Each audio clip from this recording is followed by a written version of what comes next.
اللہ الرحمن الرحیم۔ عورت کی خاموشی میں بھی ادب ہوتا ہے، شوہر کی عزت میں ہی گھر کا نصیب ہوتا ہے۔ جہاں بیوی نے شوہر کو مقام دیا، وہیں رب نے اس گھر کو سلام دیا۔ اطاعت بھی وہاں تک جہاں حق ہو، ظلم کے آگے جھکنا اسلام نہیں ہوتا۔ شوہر کی عزت بیوی کا زیور ہے اور بیوی کی حفاظت مرد کا فرض اخلاق ہے۔ قرآن میں اللہ تعالیٰ فرماتے ہیں مرد عورتوں پر ذمہ دار ہیں۔ اس کا مطلب یہ ہے کہ ذمہ داری، قوامت اور حفاظت مرد کے ذمہ ہے۔ اسی لیے بیوی پر لازم ہے کہ وہ شوہر کی جائز باتوں میں عزت و تعاون کریں۔ اللہ تعالیٰ نے مرد کو عورت کا ذمہ دار ٹھہرایا، مانو جیسے عورت ایک ہیرا ہے اور مرد اس کی حفاظت کے لیے مامور ہے۔ اسے کس طرح سے حفاظت کرنا ہے، اس کو اور چمکانا ہے، نہ کہ اسے توڑنا ہے۔ مانو عورت جیسے ایک پھول ہے، اس کو کھلانا ہے، اس کو مرجھانا نہیں ہے۔ اسی طرح عورت کو بھی چاہیے کہ وہ اپنے مرد کی عزت کریں۔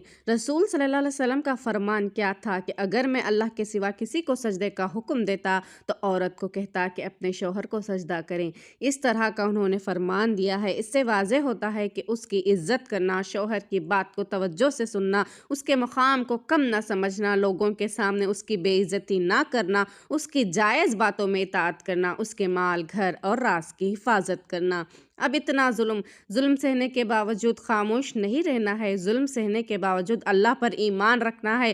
جیسے بی بی آسیہ رضی اللہ تعالیٰ عنہ نے کس طرح فرعون کے ظلم کو سہا اور اللہ پر ایمان رکھا، اللہ پر عقیدہ رکھا، اور اللہ نے ان کی زندگی کو کتنا خوشحال کر دیا کہ آج بھی ہم ان کو جنتی عورتوں میں سے یاد کرتے ہیں۔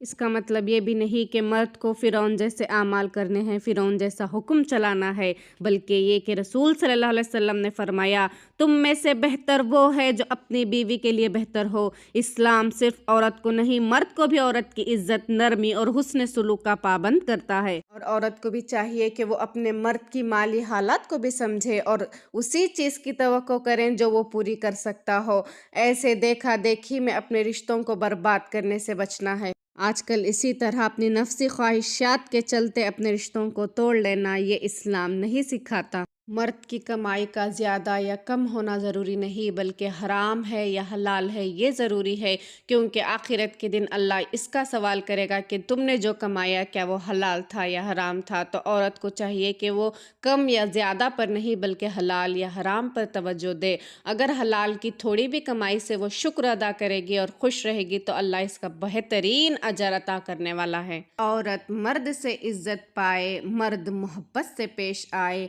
جہاں عدل اور نرمی ہو وہی اللہ کو راز آئے، وہی اللہ کو